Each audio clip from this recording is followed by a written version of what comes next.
One of the most difficult questions that I have faced is what role I should play in assessing Cabinet's decision to invoke the Emergencies Act. There's no precedent that helps to answer that question. Some parties have argued that I should not opine on the appropriateness of the decision and whether government met the statutory requirement to declare the public emergency order was not within my mandate.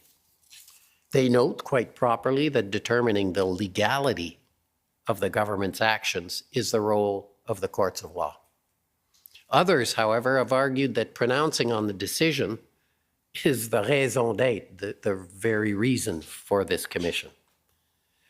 In my view, the role and focus of a commission of inquiry into the use of the Emergencies Act will depend, to a certain extent, on the context in which the Act is invoked.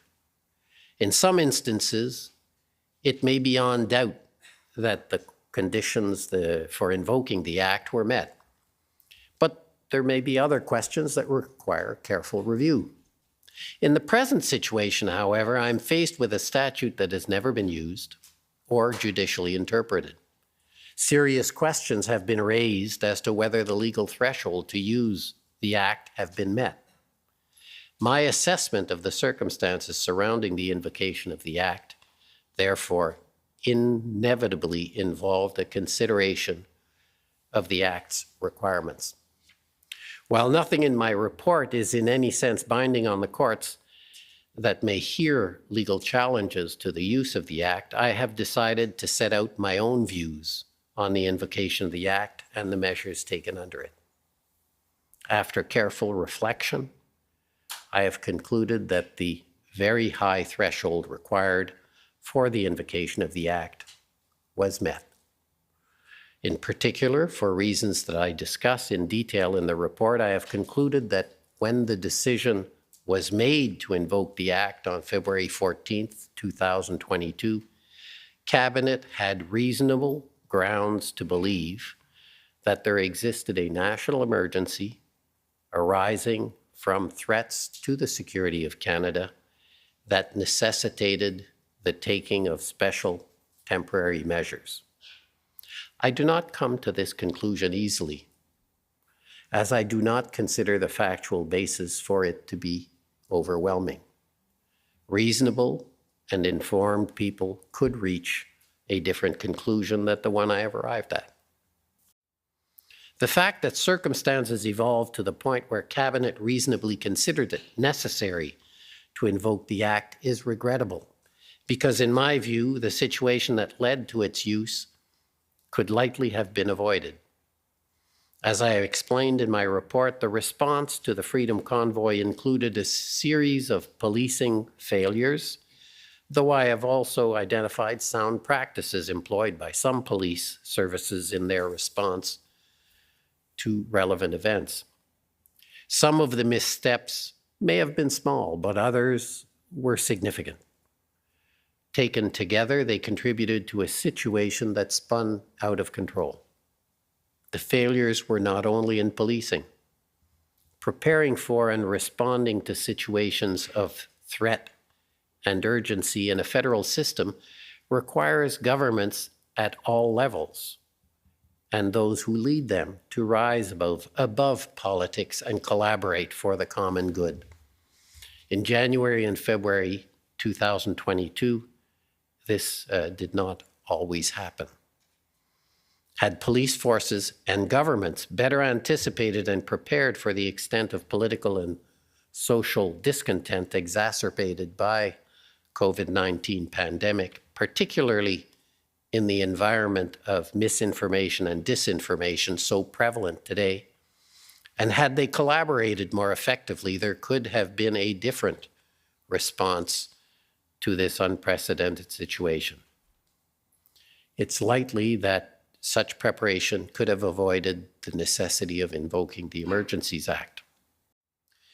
I determined that the measures taken by the federal government were, for the most part, appropriate and effective and contributed to bringing a return to order without loss of life or serious injury to people or property. I also found, however, that in a number of respects, these measures were deficient.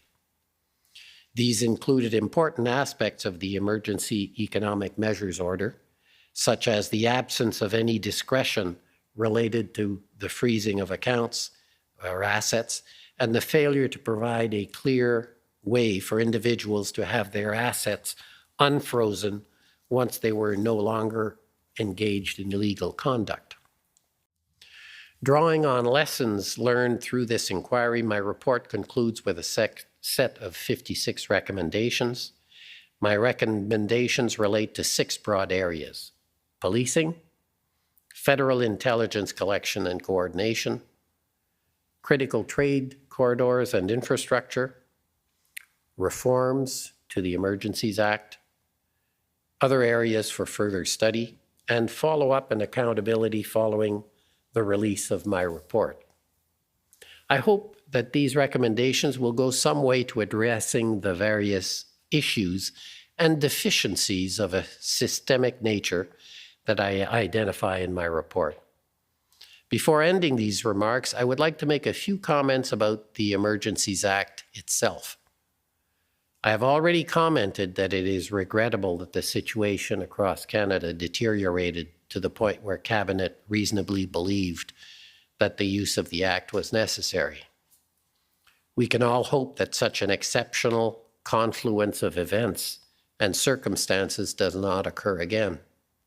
However, even if it does, and if once again the very high threshold for declaring an emergency is met, members of the public should recognize that the Act contains significant safeguards. Although the Emergencies Act is often referred to as a replacement for the War Measures Act, it is in fact a very different statute. The Emergencies Act was designed to respond to a much broader range of emergencies. It was also intentionally designed to provide extensive checks, balances, and limits to guard against abuse. The Parliament that passed the Emergencies Act in 1988 went to great lengths to ensure that its use would be subject to robust accountability and public scrutiny. I hope that this inquiry and my report have contributed to achieving this. Merci beaucoup. Thank you.